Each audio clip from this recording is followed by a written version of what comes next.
Dois ministros do Supremo Tribunal Federal, indicados pelo ex-presidente Jair Bolsonaro, comandarão as eleições gerais de 2026, quando serão eleitos o novo presidente da República, os governadores dos 26 estados brasileiros e mais o governador do Distrito Federal, além de 54 senadores, 2/3 daquela Casa do Congresso Nacional, 513 deputados federais, os deputados estaduais dos 26 estados e mais os deputados distritais de Brasília.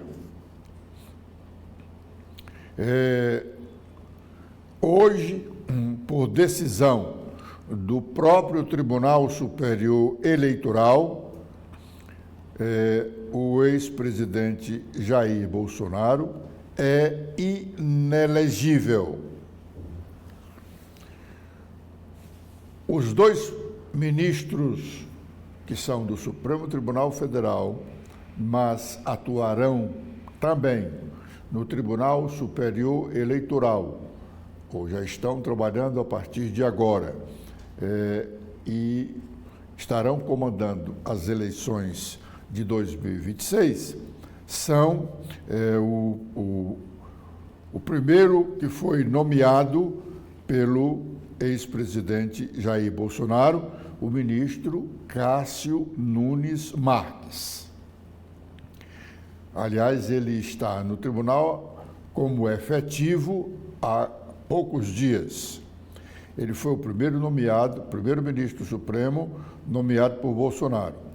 E o ministro André Luiz Almeida Marques, André Marques, que foi o segundo ministro nomeado por Bolsonaro, que chamava de terrivelmente evangélico, este foi empossado efetivamente no Tribunal Superior Eleitoral, em solenidade que aconteceu no início da noite de ontem. Se Bolsonaro participou das eleições gerais de 2022, concorrendo a um segundo mandato, com um comando do TSE hostil a ele, em 2026,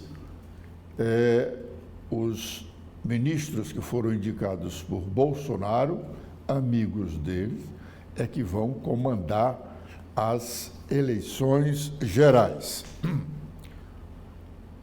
Alguém duvida que Bolsonaro, lá em 2026, na época de registro de candidaturas, ainda esteja inelegível? Não aconselho ninguém a apostar que Bolsonaro não será candidato a presidente. Não acredito. Exatamente porque na data do registro de candidaturas, em 2026, ele poderá não estar mais inelegível.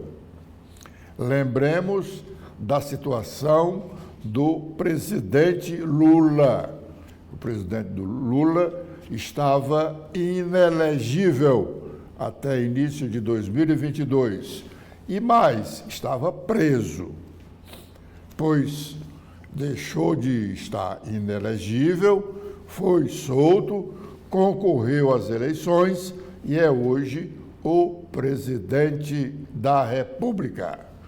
Nós vivemos no querido país chamado Brasil. Ciro Gomes, nos últimos dias, não deve ter gostado do que ouviu. Quase todos os vereadores do PDT de Fortaleza disseram a ele as razões de suas insatisfações com o prefeito José Sarto. Há algum tempo antes, de Ciro conhecer essas queixas dos vereadores, ele tinha sido o fiador dos próprios vereadores junto ao prefeito Sarto, que prometera solucionar todas as pendências que os inquietavam. Foi publicado na edição de ontem do Diário Oficial o extrato de um contrato que há dias gera especulação no ambiente da oposição. Fala-se muito mal desse contrato celebrado entre a ETICE com uma empresa GIP Projetos e Sistemas S.A., cujo objeto é a prestação de serviços, compreendendo o provimento de recursos em nuvem, incluindo serviços técnicos avançados de gerenciamento, orquestração de nuvem, sustentação emergencial e administração do projeto. Esse projeto tem um valor bem significativo. 22.238.300 O governo do Ceará toma decisões de inopino. Anuncia obras sem projeto e sem recursos, para depois voltar atrás. Refiro-me especificamente à construção de uma usina de dessalinização na Praia do Futuro, em Fortaleza. Atenção, o governo do estado do Ceará, em julho de 2019, vai completar no próximo mês 5 anos esse decreto. O governo assinou a desapropriação de uma área com os imóveis dentro desse terreno, benfeitorias e accessões, terreno localizado no município de Fortaleza. O decreto foi assinado pelo ex-governador Camilo Santana, que diz: considerando que a Companhia de Água e Esgoto do Ceará, a CAGES, tem a missão de contribuir para a melhoria da saúde e qualidade de vida, promovendo soluções em saneamento básico com sustentabilidade econômica, social e ambiental. Diz ainda o decreto, considerando a necessidade de garantia hídrica para o município de Fortaleza e região metropolitana, decreta, fica declarado de utilidade pública para fins de desapropriação a área com benfeitorias, acessões e outros acessórios existente na área total de 22.900 metros quadrados. A desapropriação da área descrita destina-se à construção da planta de dessalinização de água marinha para fornecimento de água ao macrosistema integrado de distribuição de água de Fortaleza e região metropolitana. A CAGES ficou com a obrigação de indenizar o proprietário da área. Pois bem, o decreto foi assinado pelo ex-governador Camilo Santana. Quanto foi pago pelo terreno, não se sabe. Até não se sabe se foi efetivada mesmo a desapropriação. Se ela de fato ocorreu ou não. O que será feito do terreno? Já que o governador Elmano anunciou recentemente que nesse terreno não será mais construído a usina de dessalinização. Quem será responsabilizado por esse desperdício de dinheiro? São coisas da administração pública estadual cearense. O Supremo Tribunal Federal disse que o porte de maconha para uso próprio não será mais criminalizado no Brasil. A quantidade que o usuário poderá portar sem ser criminalizado só será definida na sessão do Supremo, que será realizada hoje à tarde. O Senado é contra a decisão do Supremo e o senador Rodrigo Pacheco reagiu. Vamos ouvi-lo. Nós temos que respeitar e eventual discordância ao caminho próprio das discussões, através de recursos, através de leis que possam ser votadas no Congresso Nacional, jamais qualquer tipo de hostilidade a decisões judiciais e muito menos aqueles que as proferem. Eu discordo da decisão do Supremo Tribunal Federal, eu já falei por mais de uma vez a respeito desse tema. Eu considero que uma descriminalização só pode se dar através do processo legislativo e não por uma decisão judicial. Há razões, inclusive, expostas nesse sentido.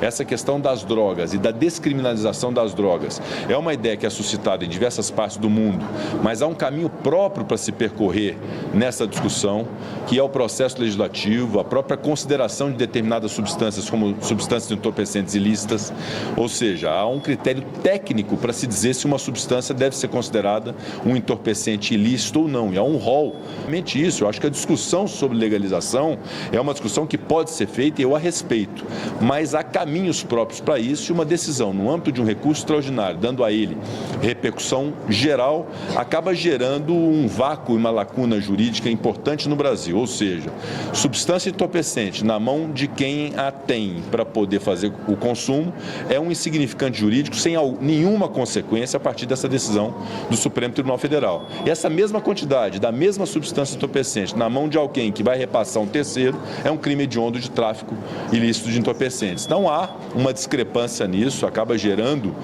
uma perplexidade, inclusive no combate ao tráfico ilícito de entorpecentes no Brasil, e que é algo, obviamente, que suscita uma ampla discussão e é objeto de preocupação do Congresso Nacional. Bom, o presidente da Câmara dos Deputados, o deputado Arthur Lira, também reagiu e imediatamente criou uma comissão especial na Câmara dos Deputados para tratar dessa questão do porte de maconha. Esse tema já vem motivando discussões entre o Congresso Nacional e o Poder Judiciário já há algum tempo. Parece que os cabeças desses dois poderes da República, Legislativo e Judiciário, não estão vivendo num país em que as pessoas estão morrendo de fome, em que as pessoas estão morrendo por conta da violência. E nesse instante está se discutindo se é crime portar determinada quantidade de maconha ou não. Que determinada quantidade? Será que os policiais vão ter agora que andarem com uma balança para conferir dependendo da quantidade que o Supremo decidir hoje, que é crime e o que é não crime. Se o Supremo disser que não é crime a pessoa portar até 50 gramas de maconha, ou se é crime se portar 20 gramas de maconha. O policial que fizer a apreensão, que encontrar a pessoa portando a maconha, como é que ele vai decidir? Ele vai decidir se tiver uma balancinha lá, que é mais um instrumento para o policial usar. Parece que os dois poderes ou não têm nada para fazer ou têm muito pouca coisa a fazer. Enquanto isso, o país está aí preocupado com a fome, com a violência, com outras questões tão graves quanto essas duas. Eu disse ontem que as sessões remotas da Assembleia iam acontecer quando o governo tivesse interesse em aprovar com urgência suas matérias. Pois bem, ontem houve uma sessão virtual, com muita gente aparecendo lá nas telinhas dos seus celulares e computadores e no telão da Assembleia, porque tinha uma pauta extensa, muitas matérias de interesse do governo do Estado, a maioria relacionada a questões da segurança pública, mas tinha também jabuti. O governador aproveitou e mandou lá um jabutis. A oposição apoiou todas as iniciativas do governo em relação à questão da segurança, mas sem antes protestar. O deputado Sargento Reginaldo foi quem primeiro falou sobre essas ações. Vamos ouvi-lo.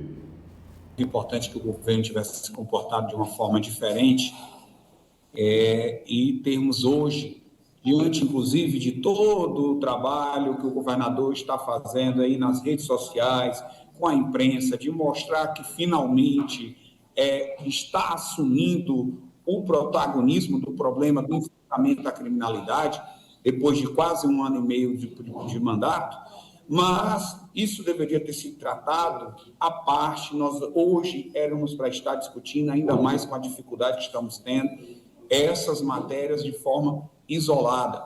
Nós estamos aqui tentando colaborar com o aperfeiçoamento das mensagens e a dificuldade para colocar uma emenda no projeto. Então, nós temos aí, por exemplo, na área de inteligência, existe um projeto de minha autoria para a utilização do reconhecimento facial que sequer andou nessa casa. E eu já citei o estado da Bahia, que também é governado pelo PT. Hoje, tem colocado atrás das grades vários criminosos utilizando o reconhecimento facial. Nós temos tecnologia para isso e não utilizamos, só utilizamos para fazer multa. E, lamentavelmente, no momento em que nós estamos vivendo, vendo aí tornozelados cometendo crimes na rua, cometendo homicídios, participando de chacinas, nós poderíamos utilizar toda a tecnologia necessária para isso e estava querendo aqui, tentando emendar, já que o meu projeto, talvez só porque é de autoria de um deputado da oposição, não está caminhando. Mas vale destacar que a maioria das coisas que o governador está, inclusive, mandando para essa casa agora, foram propostas todas por mim, inclusive a questão desse incremento da ISO para pegar o pessoal de folga, ao invés dessa estratégia que está completamente equivocada de colocar apenas 2 homens em cada viatura. Vou reforçar, essa é uma estratégia equivocada. O governador do estado precisa conversar com o secretário de Segurança, o comandante-geral, para voltarem atrás disso. Estão querendo dizer que isso é aplicado no Brasil inteiro. Nós tivemos uma viatura da polícia apedrejada, 2 homens apenas só, e uma dificuldade de atuar. Vale destacar a experiência do Raio, que é extremamente exitosa e que foi criada dentro da gestão do governador Camilo. E eu estou aqui como oposição destacando, mas qual é o diferencial? 4 homens em cada composição e muito bem armados, a ostensividade que de fato é respeitada por criminosos. E não o policial chegar em desvantagem numérica quando muitas vezes se depara com situações onde tem 3, 4, até 5 criminosos. Então a gente está querendo contribuir, o governador tem aí tentado fazer, eu espero que de fato esse comitê avance, porque nós não podemos continuar tendo líder de facção, como aconteceu semana passada, sendo colocado em liberdade com a tornozeleira eletrônica e 18 minutos depois romper a tornozeleira depois que recebeu a tornozeleira. Isso precisa avançar. É isso que a gente fala, de fato, da necessidade do governador estar articulando diretamente com o Poder Judiciário, com o Ministério Público, para que a gente possa ter efetividade nas ações. Mas, lamentavelmente, aqui a gente não está tendo nem como contribuir para melhorar os textos. Vou voltar favorável às matérias. Quero, de fato, eu não estou torcendo pelo pior, eu quero que nós possamos dar uma resposta ao povo cearense. Bom, todas as mensagens do governador, os projetos relacionados à segurança, a oposição concordou em votar a favor. O deputado Sargento Reginaldo, além desses questionamentos aí que levantou, ele levantou um outro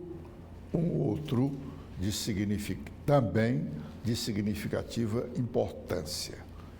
O deputado cobrou de um projeto para garantir os recursos aos novos serviços estabelecidos para a Polícia Militar. O deputado disse que hoje,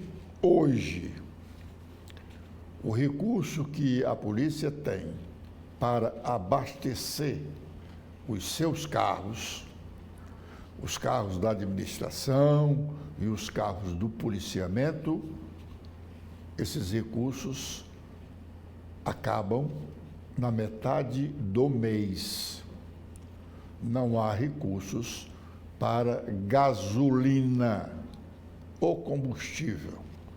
A maioria, ou a quase totalidade, dos veículos da segurança pública, a quase totalidade utiliza gasolina como combustível. Então, o deputado disse que na metade do mês acaba o dinheiro para gasolina e os carros têm que ficar parados. O deputado falou também que não tem recurso suficiente para pagar a hora extra dos policiais que, com a nova lei, estão autorizados a fazer. Realmente, essa questão dos recursos é muito significativa, porque não adianta se alugar 60 novos carros, se você não tem combustível sequer para os atuais. Não tem o dinheiro para pagar as horas extras. Vai pagar quando? Com o orçamento do próximo ano? Isso é importante e o governo precisa solucionar logo.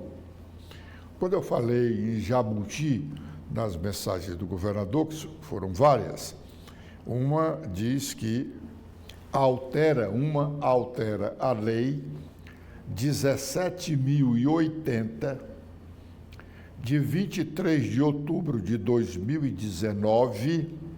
O que é que diz essa lei? Ela dispõe sobre a obrigatoriedade de as empresas locadoras de automóveis que atuam no estado do Ceará utilizarem veículos licenciados no estado do Ceará. Por que a origem dessa lei? Porque nós temos aqui várias locadoras com milhares de veículos alugados para cearenses e para turistas, e esses carros, geralmente, eles tinham as placas lá de uma das cidades de Minas Gerais. E o governo atentou que, obrigando a que esses carros alugados dessas locadoras aqui tivessem o emplacamento daqui, o governo ia ganhar, ia faturar uma boa soma de recursos. Não só com o emplacamento, mas com o IPVA. E aí também ganhariam, ou ganham, os municípios, porque 50% do IPVA arrecadado pelo Estado é distribuído com os municípios. Pois bem, o Estado diz que agora que as locadoras não precisam mais terem os seus carros registrados aqui, licenciados aqui no Ceará. Um presente excelente para quem vai alugar mais 60 veículos ao estado do Ceará. Os conselheiros do Tribunal de Contas do Estado fizeram ontem a primeira sessão após a morte, sessão plenária, após a morte do conselheiro Alexandre Figueiredo. E a sessão foi praticamente toda de homenagem ao conselheiro, que era o decano. Alexandre tinha mais de 20 anos, era o mais antigo conselheiro do Tribunal de Contas do Estado. E a homenagem maior foi denominarem o plenário do Tribunal de Contas do Estado do Ceará, a partir de ontem, passou a ser chamado de Plenário Alexandre Figueiredo. Com esta informação, nós estamos encerrando a nossa participação de hoje no primeiro bloco de notícias, aqui da TV da Transparência, convidando-os a continuarem conosco, porque já já teremos novas informações. Obrigado.